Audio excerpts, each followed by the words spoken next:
So what does it mean to be on your Grizzly? It means hard work, dedication, and it means progress. Be on your Grizzly. Hard work, dedication, and progress. I'm on my Grizzly, y'all. I'm on my Grizzly. I'm on my Grizzly, y'all. I'm on my Grizzly. I'm on my Grizzly, y'all. I'm on my Grizzly. And if you're busy making moves, say it with me. I'm on my Grizzly, y'all. I'm on my Grizzly. I'm on my Grizzly, y'all. I'm on my Grizzly. I'm on my Grizzly, y'all. I'm on my Grizzly. And if you're busy making moves, say it with me. Coming to you from the City of Angels, this is the Grizzly Podcast with Irvin Scott and Melissa Santos. Welcome to another edition of the Grizzly Podcast. This is season 2. I'm your boy, Irvin Scott. And I'm your girl, Melissa Santos. What is up, y'all? Today, we got a special guest joining us. He is an actor. He's a stand-up comedian. He's best known for portraying Detective James Carter on the CBS television series Rush Hour. He also appeared on the big screen. He was in 21 Jump Street, starring Channing Tatum and Jonah Hill. He was also in the reboot series of MacGyver, where he played the role of Wilt Bozer. Ladies and gentlemen, our guest today, Justin Hires. What up? What's going on, Justin? How you doing, man? Everybody watching is like, who the hell is this guy? Oh, no. I'm good, man. You know what I'm saying? I just got back to LA. I was in Atlanta for 5 years filming MacGyver, and now I'm back in LA, you know, developing some TV film projects and getting back to my stand-up, man. I'm excited to finally be able to work on material so I could put out a special. Justin, we appreciate you coming on the show, man. You've been grinding for some time. You just mentioned you were in Atlanta. You were out there doing MacGyver for 5 years. You're back in LA. You're busy working again. I first met you at a comedy show out in Burbank, man. We were at Flappers Comedy. You were doing a show with Kel Mitchell from, Keaton and Kel and all that, of course. And, when I saw you, man, I thought you were a funny guy. I was like, this guy, he's got talent. I didn't know at the time that you had done Rush Hour and, you were basically in the midst of doing MacGyver, but watching your channel on YouTube, you got a lot of funny videos on there, man. I'm like, this guy's, he's the next Chris Tucker, man. And it's ironic, right? Because you also played Detective Carter, which was, a role that Chris Tucker was known for. No, it's funny you say that because that's one of the reasons why Jonah Hill hired me for 21 Jump Street. When he saw my audition, he was like, this dude, he might be the next Chris Tucker. That was kind of like the words he said to like explain me to people. So yeah, man. And then, ironically enough, I booked Rush Hour a few years later. So, finally got time to do me and work on the stuff that I'm passionate about. I finally have enough money saved up to, kind of have some time to just develop things that I'm passionate about. So that's what I'm just really excited about right now. Being that we were in the pandemic, man, there was a lot going on as well. Stand-up comedy kind of took a break for a while too. I know you were doing that for some time. So being away from it, now being able to jump back in it, what's that like again? Being back in, in the spotlight, doing stand-up comedy, making people laugh again. It's good, man. I've only bombed once since being. But I tell you that twice. It was the same night, but it was right after I got that vaccination shot. So I just blamed it on getting that vaccine shot. I was like, see, that's what happened when you just injecting foreign shit in your body. But other than that, man, I've been working on all new material. I see a lot of people's specials, and most of them I don't feel like are special. And so, I just want to get to a point where like when people see me, because a lot of people don't even know I do stand-up comedy. They know me more so from the acting. So when people see me on tour, they're like, damn, I didn't even know you did stand-up. And so I just want to like really work on it. So I got a lot of stuff. I'm elevating my material. The subject matter is, I'm not shying away from stuff. I hope I get canceled. I don't hope I get canceled. But I want people to be like, I can't believe he said that. But I'm a strong believer as long as it's funny, you could get away with it. And that's when you had the Chappelles and the Bill Burrs and the Chris Rocks and the Patrice O'Neals, like people of that caliber. So that's kind of what I'm striving for. You were born in St. Petersburg, Florida. Straight up. You had an interest in acting at a young age, and you performed at St. Petersburg Little Theater. That's right. I did my research. Yeah. And what age did you start actually becoming interested in acting?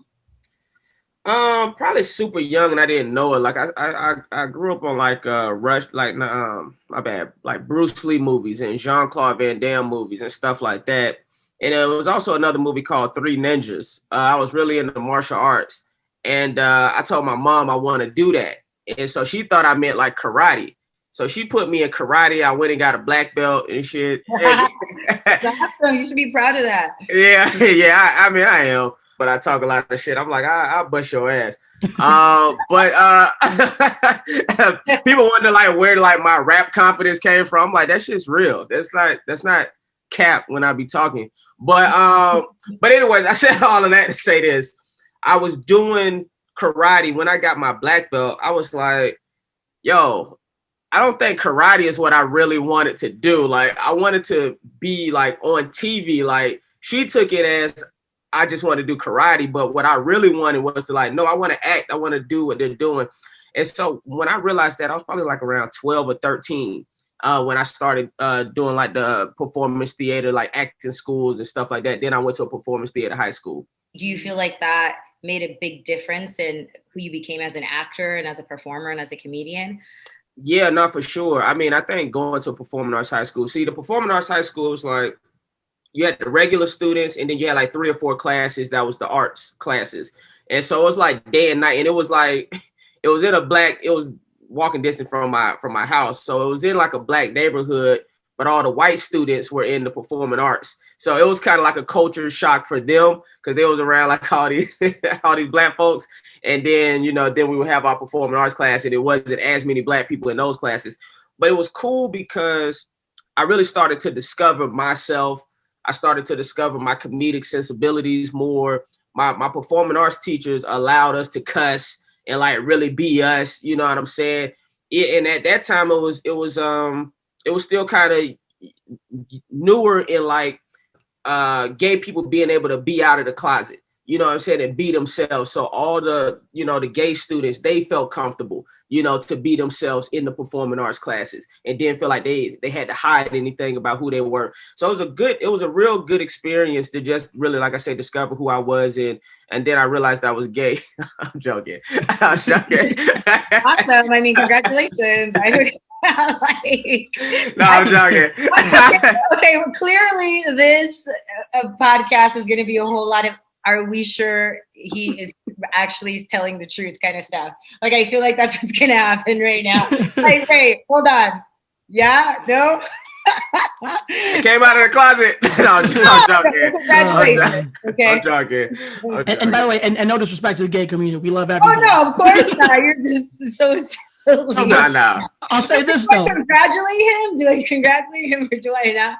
I mean, I see that you're married too, so I thought maybe you were married to a man. No, I'm joking. I can see, honestly, I can see a little Dave Chappelle in you a little bit. Okay. Oh, that's enough. I'll take that. Just a little bit. You know what? But you did play Juario in 21 Jump Street, and your character was gay in that movie, right? Straight up, man. So yeah, man, that was an incredible experience, man.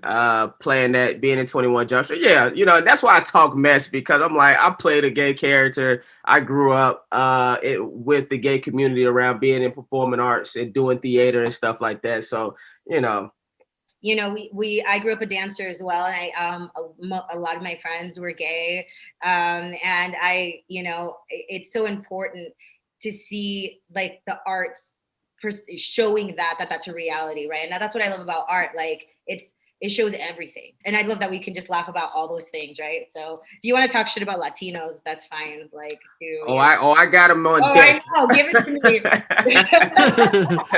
me. What's so funny? Latinos are much more flamboyant in my opinion. Like my gay Latino friends, oh my God, they're the best. Make me laugh all day. I say this and I mean this. I feel like gay people are the funniest they're the funniest, like natural funny people. Like just naturally, like being funny, they're it. I used to tell people all the time, I feel like the funniest person that will ever live will be a gay person. Like when it's all said and done, because they're so authentic, so able to just be themselves. And I mean, Richard Pryor, messed around. I don't know if he considered himself gay, but he definitely messed around with transgender a transgender woman. So I mean, you know, and he's known as one of the greatest. Yeah. But, you know, back to that role in 21 Jump Street, we mentioned earlier that you started in it with Jonah Hill and Channing Tatum, and your character in the movie, you get punched by Channing Tatum. And I guess it's assumed that he punched you because you were gay or whatever. And then, you know, it's all messed up and it's taken out of context. What was it like just being in the film with Jonah Hill and Channing Tatum? It was cool. I learned a lot from them. I was a huge Jonah Hill fan already because I was a fan of Superbad when I was of that age. I watched that movie I don't know how many times. So being able to be in a film with Jonah Hill, I was excited about, and knowing that he personally cast me, you know, I was already like, whoa, that's incredible. Channing Tatum was dope because the first day I met him, he was like, listen, man, I know I can't act good. But I worked my ass off, you know, and that's basically how I got to where I'm at. So the fact that he was just, you know, honest with me and forget the celebrityness, you know, of it all. Like, I'm a regular person. I'm grinding it out. I'm working hard, and, you know, welcome on board to this movie. And yeah, man, that was dope. I mean, both of them people they was cool as hell, and we had fun. The scene, crazy story, the scene where I get punched and get knocked out or whatever by Channing Tatum, like, it was so hot that day, like a girl like passed out from a heat stroke. We was in New Orleans filming it, and it was like 102 degrees or something that day. So that's kind of what I remember the most about that day. But it ended up being like a very memorable scene in the movie, and I'm just happy, you know, that people remember that scene. You know, you talked about being a part of the arts during high school, but I also know that you attended Clark Atlanta University and you received your bachelor's degree there. Okay. Congratulations, by the way. But I do want to know, like, what did you study, man? And what did you get your bachelor's degree in? Mass communication, radio, TV, and film. So that's why actually, you know, getting into podcasting, because I got my own podcast that I do now. Exactly. The Urban Legends podcast, which we're going to talk about later on, by the way. Yeah, and so it was kind of a natural progression, you know, something that I've been wanting to do, and I guess it stemmed all the way from, you know, college days, because when I went to Clark, I thought I wanted to be like a news anchor, you know, as a backup, and then I was like, well, if anything, I was like, but I always knew I wanted to move to LA and pursue acting, but I was like, worst come to worst, I'll just be like a morning show host, you know, for a radio station. And then when podcasting really became hidden, and then the pandemic happened, I had free time finally. I was like, you know what? Why wait on that? You know, I could just, you know, do my own podcast and have on the people I want to have on, and have cool conversations with my homeboys. And, you know, I've been loving and enjoying doing that. And you had that experience as well, because from what I read, you were a DJ for a college radio station, right? Was it the same school? Yeah. And so I was a on-air personality there, and then it led you to become a VJ for MTVU, right? Their network. Right, exactly. So MTV, that was like MTV's for college students. So they had their own network, and they used to show a lot of music videos and stuff like that. And so they was having this award show called the Woody Awards. And that's basically the VMAs for college students. But it was like a real award show. They had like musical performances and all that type of stuff, but it aired on MTVU. And so basically they were going to different college radio stations, and they wanted to have the on-air personalities talk about the nominees at these different radio stations. And I told myself that day, I was like, yo, if I'm as funny as I could possibly be, maybe MTV might give me a job. And, you know, God was with me that day, because everything out of my mouth was funny. The cameraman was crying from, like, literally crying from laughter. And MTV hit me up the next day, like, yo, we want you to be a video jockey, you know, for MTV. Yeah. So that's when they let me present at the Woody Awards. They flew me down to Cancun to do like their spring break, and I was interviewing musicians. I was interviewing I did a concert in Atlanta, interviewing Rick Ross, you know, early Rick Ross, you know, this when he first came out, you know, and I'm interviewing Fabulous and Jeezy and all these type of people, Gym Class Heroes and Akon.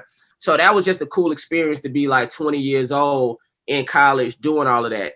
And yeah, so, and then they offered me a full-time position in New York, and I turned it down to move to LA and pursue acting instead. Just listening to you is a treat. Number one, I just want to say, you are so funny. Like just sitting there, like funny, like you're just funny, and that's great.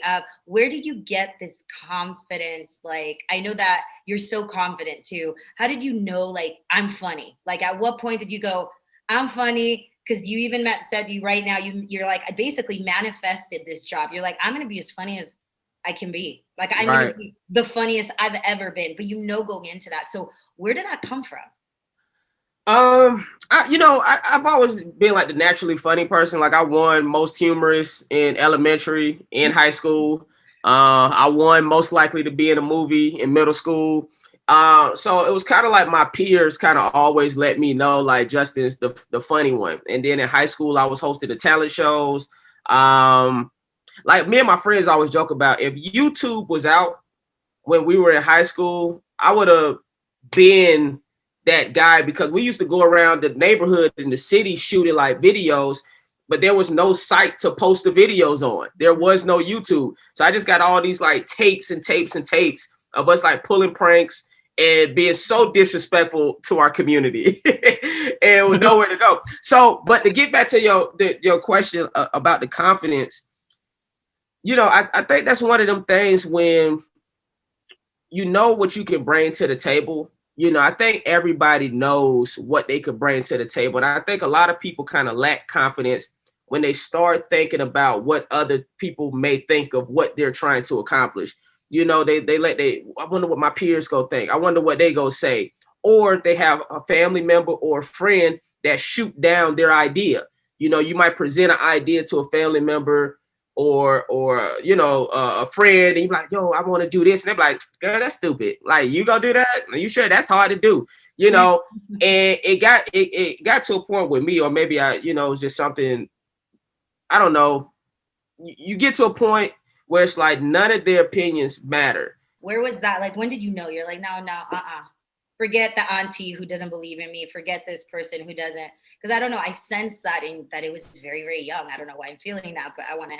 Yeah, I would say probably middle school for sure. I had to, because I went to a tough middle school. It was a few different stages. One was probably like middle school, like, yo, I'm funny.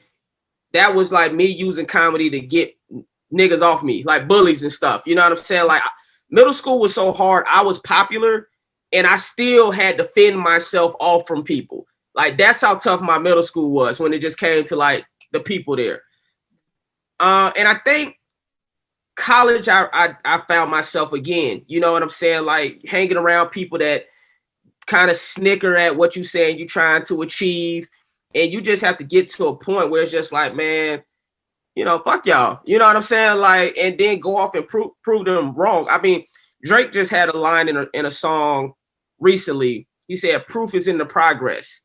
And so that was one of those things, like without Drake even saying that, because that was a recent verse, but that was something I knew a long time ago, which is like the best revenge is success, And so I guess anytime somebody doubted me, instead of me going into like a corner and living in that doubt, I'm like, no, I'm finna prove these people wrong. Like I know, like, and I guess that might just be a God-given thing where it's like, no, I know what I can bring to the table. So even like with my music, when I first started doing it, I know I'm a comedian. I know there's people that's like, the fuck, what is he doing? You know what I'm saying? Like, go tell some jokes. You're not gonna make it, but they don't understand like that me knowing they're saying that until they heard it. And I actually had a lot of people like tell me like, yo, I was waiting to criticize until I heard it. And I was like, damn, he can actually rap for real. But I still know there's a plethora of people that do feel that way. That ignites me. You know what I'm saying? Like that don't make me stop. That just make me go even harder. And I guess that's just one of those like people doubting me, criticizing me. There's some people that fold under that, and there's other people that's like, all right, well now I definitely have to achieve that just as a giant fuck you.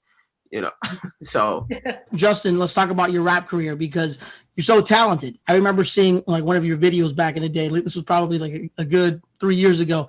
And at first I was thinking it was probably like a spoof of something, you know, I'm just like, oh, he's probably just doing it for fun.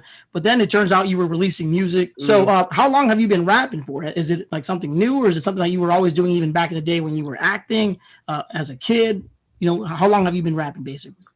So I just found like an old journal back in like middle school and high school that I had wrote rhymes in. And they were actually pretty good. I'm gonna be honest with you.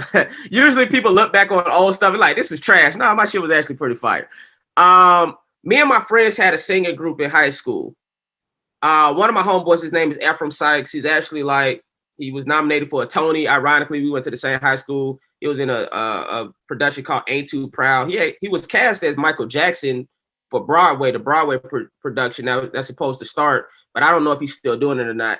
But anyways, we had a singing group. On one of the songs, I rapped, right? So I'm 17, 18 at the time. I go to college, freshman year, I go to the radio station. 18, I go to like Hot 107 or something, whatever the radio station is in Atlanta. I played them the 3 tracks because we had 3 tracks. I'm trying to get one of them on the air. The dude skipped past the 2 R&B tracks. He get to the one with me rapping on it. He said, yo, if this song was just you rapping, I would have played this on the air because you can spit. I'm 18. I'm such a loyal person. I was like, all right, well, we're a music group, so we're a singer group. And I just was like, forget it. And I just focused all on comedy after that because I was in Atlanta. My other 2 homeboys, one was in New York, one was in Florida. So we would split up. This was before Zoom and all of that type of stuff. So I just focused on the acting and comedy. But it was always something that was kind of in me, right? So then when I saw the Drakes come out and I know his story, and I see the Jamie Foxx and I know his story, and I see the Donald Glover and I know his story, and I'm like, man, it was something I was like that was still in me. Like, man, if I don't pursue it, at least like I at least want to pursue it and fail than not to ever have pursued it, because I don't want to ever live with regrets. I didn't want to turn 40, 50 years old and in the back of my head thinking, damn, I wonder what would have happened if I would have put out some music. And if the shit works, it works. If it don't, it don't. But at least I could be able to say I tried it, right? So fast forward, now I'm on MacGyver. I got some money in the bank. I'm a multi-thousandaire. And I'm like, I got some time. Let me put out some music, you know? And the first song I put out was a song called Fire Flame. I had a cool music video for it. I saw that. It was like very Mortal Kombat based too, right? Yeah, exactly. And it hit really, really well. You know what I'm saying? And so that was the motivation. People in the comment section, I was expecting negativity, but for the most part, they're like, yo, this dude on some Kendrick, J. Cole, Childish Gambino type stuff. It was very, and these people don't know me. And so that kind of gave me the motivation, you know, to just keep going. But something I learned about music from what I've seen so far is it really comes down to the marketing and your budget. You know, that's why people get with these labels. They have the budget to put behind these songs and make the song pop. But what I realized is the songs that I put the most money behind budget wise, those are the songs that did the best. You know, those are the songs that you put Instagram, they pop up on people's Instagram and Facebook, and people are like, oh, okay. So that's when I really started to kind of understand the music industry and the power of promotion, because I hear so many great songs, right? But most of the world don't hear it because they don't have the budget to get it in people's faces, to get it on these playlists on Apple and Spotify, to get it on the radio or whatever the case is. You know, so that's something that I'm kind of figuring out and still tinkering with it and learning along the way. But yeah, man, I'm enjoying doing it. I got more music on the way, and you know, I go by Jay Hires, and yeah, man, it's going good. Let's talk about your role as Detective James Carter on the CBS television series Rush Hour, the role Chris Tucker was known for in that movie. What was it like being a part of the show? Yeah, man. I mean, it was it was fun. It was, but I tell people it was a lot of work, man. To be honest, it was good for my career.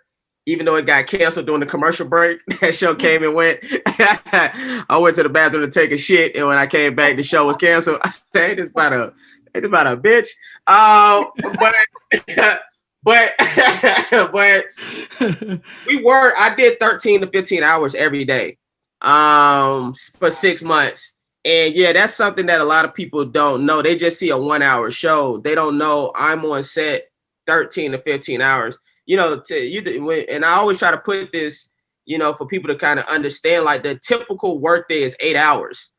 Like your body and mind isn't conditioned to work 13 to 15 hours every day for 6 months. Like that's, I'm like, I'm a slave. No, but it was crazy, that workload. So that being said, you're so silly. That being said, yo, it was an incredible experience because I became a better actor. Well, I became a actor. They just hired some random Negro that could, talk fast. But I became a better actor doing that show. And I knew once I completed that show, if I completed that show, I could do anything when it came to just anything in general, because the amount of time and energy, the mental toughness you had to have, the physical toughness you had to have, it was a lot. And so, yeah, man, I enjoyed it, man. Me and my homeboy, Paige Kennedy, he another comedic actor. He does drama and he raps also. But, we forged a friendship for life because of that show. And me and all the cast members, we all cool. I don't talk to them like that, but you know what I'm saying? If I ever see them, it's all love, because we spent so much time together. But yeah, it was a cool experience, and it is what it is. It's rush hour. I'm just glad it's on the CW app now, though, because I've had a lot of people start hitting me up that didn't see it when it was out originally, and a lot of people are discovering it now on this CW app. So it's like cool. I'm glad people are seeing like the show, because episode 2 to 13 is good. The first episode, I think what we ran into trouble was it was too similar to the original movie. And so it kind of came across as like a knockoff version of the actual movie. But episode 2 to 13, it's all new original stories. And I think those are the things that people like about it. So yeah, man. So it's on the CW app. Anybody that want to check it out, the Rush Hour TV series. It's 13 episodes, but I still stand by it.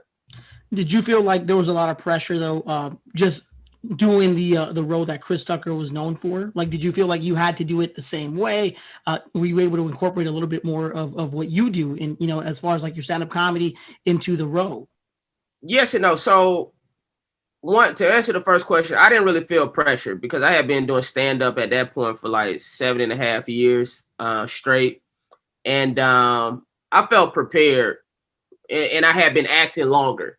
And so I'm like, every comedian, actor, and musician that wasn't already booked on a project auditioned for that. So when they cast me, I knew already off top there was something that I was able to bring to the table skill set wise why they hired me. So that's why I wasn't even with the pressure. I'm like, if people like it, they like it. If they don't, whatever, I got paid. I really don't give a shit. You know what I'm saying? I don't care about your opinion. It doesn't matter to me. Social media really make people think their fucking opinion matter. But it really doesn't, not to the ones. Oh my God, say that again, please. Yeah. Yeah. People who missed it, they feel like people just come on. Oh, I don't like that, so I'm going to let you know, and I'm gonna unfollow. Right. What, bitch? Right. Like, straight up. So I just ain't the airport. You need to announce a fucking departure. Like all the time. It happens all the time, and I'm glad people are saying it. And voices like you who are talented, young, out there revolutionizing everything, not caring that they're gonna get canceled. Like, you can't cancel someone who can't be canceled, right? So that's straight up. I love that vibe, but I just have to say that because that's dope. Nah, straight up. That's what I love about Chappelle. It's like, man, fuck out of here, man. Yeah, it's like you give people time, by the way. Say that again. That was him the whole time. I just saw him like a couple days ago. It was amazing. And he had some surprise guests. We couldn't record anything. They stick our phones in these little like pouches, and then they open it. I don't know, some alarm sounds off, and then they drag you out. I don't know. Like, I was afraid. I'm like, and it's weird because we're so conditioned to use our phones that I literally would like hold it, and I'm like, oh damn, like it's locked up. Like it's still locked up. But I'm glad that happened because I feel like in a way, I mean, I think he was gonna say whatever the fuck he felt like anyway, but I feel like it's great that we can do that and almost go back to a time where people wouldn't be on YouTube going, oh my God, look what he said. You know, like it's dumb, you know? Especially comedians. You guys I feel like you guys bring the community together. I said he was just saying things that people think and just saying it in a funny way. And I feel like it brought people together rather than separate them, you know? Absolutely. You have the ability to do that. And that is a true gift. I appreciate that for sure. So yeah, I mean, that's what it was. And the other thing you said was, like, did you feel like you were able to incorporate a little bit of your personality into the role? Yeah, you know, and so here's the thing, man. At that time too, I will say I was still kind of discovering my comedic voice as an actor. You know, that's what makes somebody like a Chris Tucker and an Eddie Murphy so prolific. The fact that they were able to be so young and already have a comedic voice, you know, a Martin Lawrence to be that young and already kind of discover their comedic voice. And I'm not going to lie, I was still kind of discovering mine. I felt like on MacGyver is when I more so discovered this is who Justin Hires is as a comedic actor, even more so. Because, when you're doing Chris Tucker growing up on Rush Hour, you automatically have his voice in the back of your head. So you're trying to deviate from that because you don't, I don't want to talk like this, man. I can't do all my nines like this, man. You know, because people going to be like, why is he doing that? Come on, man. Lee, you know. So I had to make sure I didn't do that. So I was still kind of doing myself. But the other thing I realized too is, you know, if you're not a producer on a project, you only have so much say so. I've learned a lot of things along the way, this business, to understand what I want to do, what I will do, and what I won't do again. When it comes to writing scripts for companies, you know, I will never just be a writer for hire again, because you don't once you write and turn in the script, bye Negro, you know, they're able to bye, thanks, you know, and they're able to kick you off the project. And now you don't have any more say so when it comes to anything. When it comes to let me ask you a question about that. Have you experienced where they change your project? Like you give them this idea, or can they change and like rewrite, tweak it and say and call it their own? Well, you know, my name would still be attached to it. Unfortunately, for better or for worse, you know. But that's not good. Like, let's say they change this whole thing and they're like, you know, they have your name attached to it, and you're like, damn, I never said that. Yeah. Exactly. I mean, I'm concerned. No, straight up. You know what I'm saying? So, I mean, yeah, they own it, you know, so what they could always hire another writer, the other writer come on board, do their rewrites, and they'll say written by Justin Hires and whoever this other writer is. And for better or worse, if the movie's good, it looks great. And if the movie's terrible, I got to be like, well, shit, that's not the script I turned in. You know, that's what they wanted to do with the material and transform it into this trash ass script. So I learned that about writing. I learned that when it comes to Rush Hour, when it comes to wanting to make sure I'm a producer on the next show I'm the lead of, you know, because my input only went so far, you know, and I mean, even small stuff. If you're talking about like music selection, you know, if you're talking about something that the character may do, oh, well, he wouldn't do that. A cop wouldn't do that. I'm like, have you seen Rush Hour? You know, the motherfucker, he doesn't do what a typical cop would do. He takes weed and put it in his pocket so he can smoke it later. Money's falling from the sky. He's taking the money and he's stealing some so he could go buy some stuff later. You see what I'm saying? If you're not allowing him to do this, he's no longer Carter to what people came to love about that character. So anyways, just stuff like that. So when you say, was I able to do me? Not entirely. You know what I'm saying? I was able to throw in some improv lines here and there. I'm forever thankful. Like I said, that show led me to MacGyver. It led me to being, you know, financially secure. And I'm able to have other opportunities now because of that. And it all started really with Rush Hour. So I'm forever grateful and thankful to everyone that cast me and was a part of that journey with me. MacGyver was a well-known series back in the day. You guys brought it back. You were a part of it. What was it like being a part of that show? It was dope, man. It was dope because, you know, one, it was an offer straight. You know, they had just canceled Rush Hour.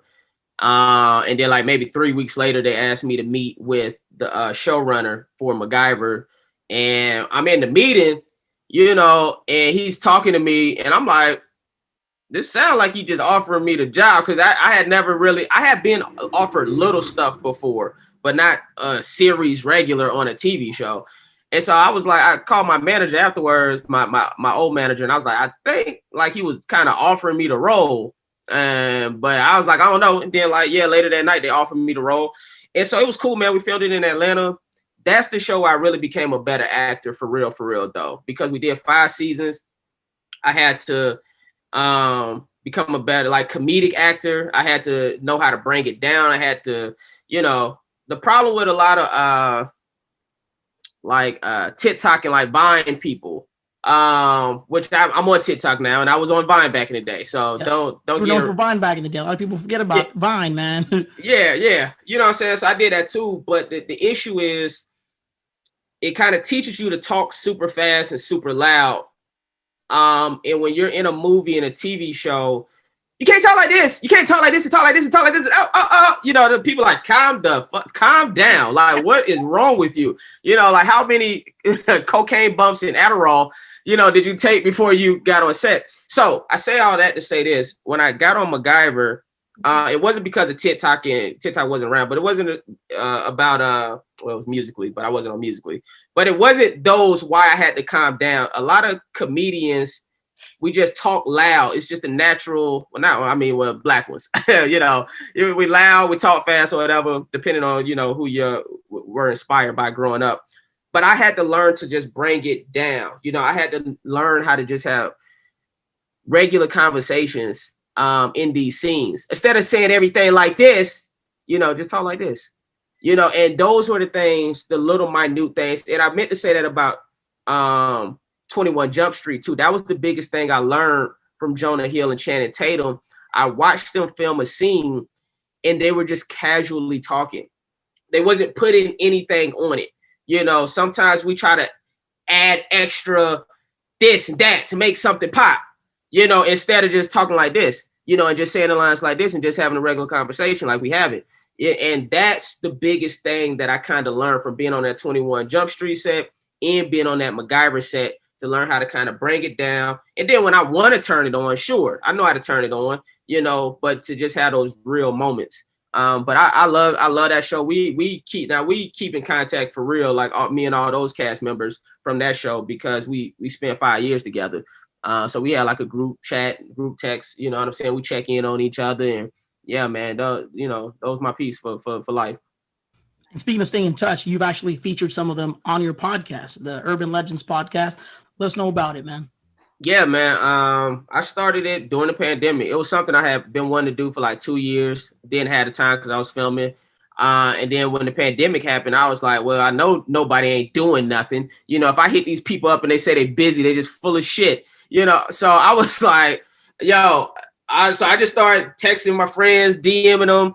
And I'm gonna tell you what you really realize. You really find out who mess with you and who don't. You know, I'm sure y'all know this, you know.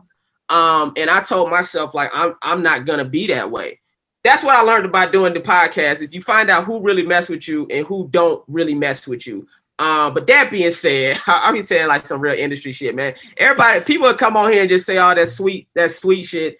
And nobody don't got time for that. You know, like you said, like there's a lot of people that I reached out to that, oh yeah, I'll reach back out to you, like whatever, like it's people I know. I'm like, damn, you don't fuck with me like that. I was wrong about you, but that's cool because, and it's not a revenge thing, but like this is like an industry where it's very, very small across the board, and you just never know like who you're going to bump into again. And like, if you're watching this right now and you ignored my DM, like don't be coming at me when we have like 8 million followers, because I ain't going to interview you. You know, I'm always going to remember the people that were there in the beginning. And I really think that's important. And I feel like that's the point you're trying to make. Like, okay, cool. Like I got your back, you got my back kind of thing. Straight up. So, I mean, yeah, so that's where I'm at with it. You know, it's been dope. Been having a lot of great conversations. I've been putting some up on the Patreon also. Yeah, let's plug your Patreon. Tell us about what you've got going on outside of the acting world. If there's any stand-up comedy shows coming up, let us know, man. Plug everything you want to plug right now. So, yes, do you have any stand-up comedy shows at the moment that are coming up, taking place soon? Yeah, I mean, you know, I don't really promote the guest spots too much, mainly because they don't pay me.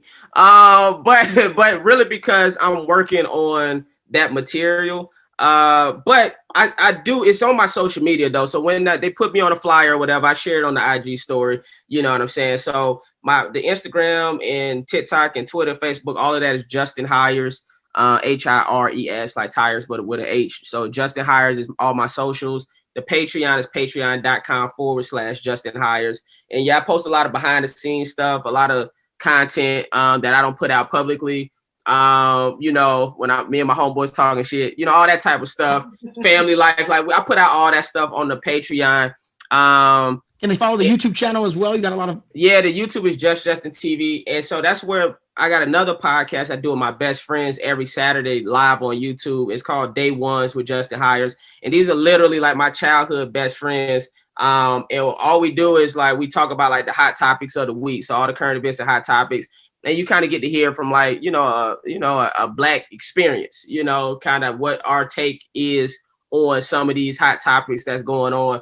And then now recently I have guests on that show too, like a lot of up and coming comedians and stuff like that I feel like are talented, you know, to give them a platform to get some shine and get their perspective also. So yeah, we do that live every Saturday, 5:00 p.m. Eastern time, 2 p.m. Pacific on Just Justin TV YouTube channel. And I post my music on that YouTube channel also. But yeah, so and yeah, some of my older sketches are on there. So can we expect new music as well? Yeah, because everything I've been putting out so far have been mixtapes, technically. And yeah, I'm gonna put out one later on this year called Product of My Environment. I already started putting out some new tracks. So the link is in my bio on Instagram, or you just go to Indie Like Podcast. I mean, like streaming like Spotify or Apple, and you type in J Hires, and my music will come up. But yeah, I got a full project that I'm excited about. I already shot one music video. I'm about to shoot another one for it. And, and then development. Yeah, I'm working on developing my own TV and films. Are you working on the sequel to Half Baked? It's fully baked now? Oh, yeah. So I wrote that. And we'll see what happens. But yeah, that's written. That's, I did that. And, okay. You know what I'm saying? I dig that. That's dope. I think it's something that should be made, you know? Yeah, I mean, I took it because, I was like, the first one is a classic. It wasn't tarnished yet when it come, and at least not by my hands. It hadn't been tarnished. And I felt confident enough that I could bring something to the table. So, me and my cousin kind of came up with like a story that we thought was very funny. We presented it to Universal 1440. They liked it. They already knew they was going to make it, and then they was looking for writers, and we presented our idea. They thought our idea was the best idea, and so we wrote it. And what I submitted was fire. Hey, you know what, Justin, man, you are a guy that's so talented. You've accomplished so much in your career, from acting to music to stand-up comedy. And being that this is the Grizzly Podcast, the theme here, man, is basically focusing on people that are constantly on their grind. They're constantly on their hustle. You're somebody that basically embodies all that. If you were to offer some advice to anybody listening right now or watching this, pursuing their dreams or just constantly grinding, what would you tell these people, man, so that they can continue following their dreams? One is like, I always tell people, don't let fear hold you back. A lot of people don't do things, pursue their passions out of fear, I feel like. And then honestly, man, create your own stuff. That's my other one. I would say grow your fan base as much as you can. I was so against TikTok. Now my ass on there posting shit on TikTok, but I grew. I went from like 500 followers to almost 60,000 in like 6 months. But whether it's a podcast, whether it's shooting your own shorts, whether it's writing your own scripts. Like, don't sit back and wait for people to present you opportunities. Go out and create opportunities for yourself. People watching, and when they see that you're serious and they see that you're putting in the work, they'll be more likely and willing to come in and help you out and push your vision and your dreams further, or pick you up and put you in something bigger that they're doing. But don't wait on opportunities, create opportunities, and don't let fear hold you back. Hey, Justin Hires, man, thank you so much for stopping by the Grizzly Podcast. We appreciate you coming on here and chopping it up with me and Melissa. We're looking forward to everything else you're doing in the future.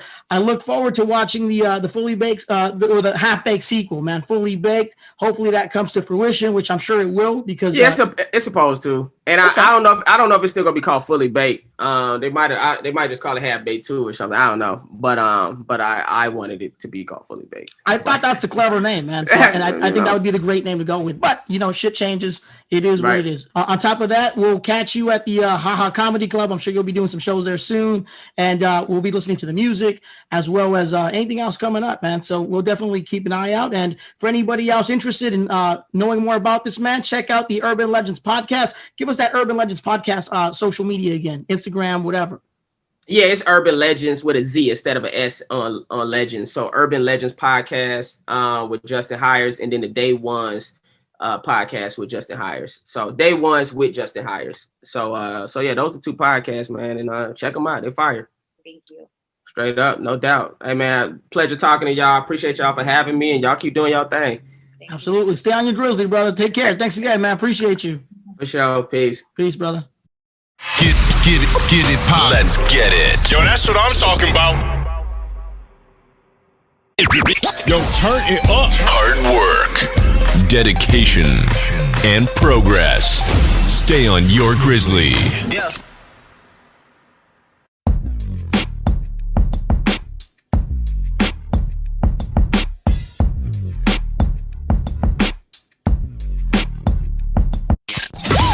Thanks for checking out another Grizzly Podcast episode. We'll see you next time.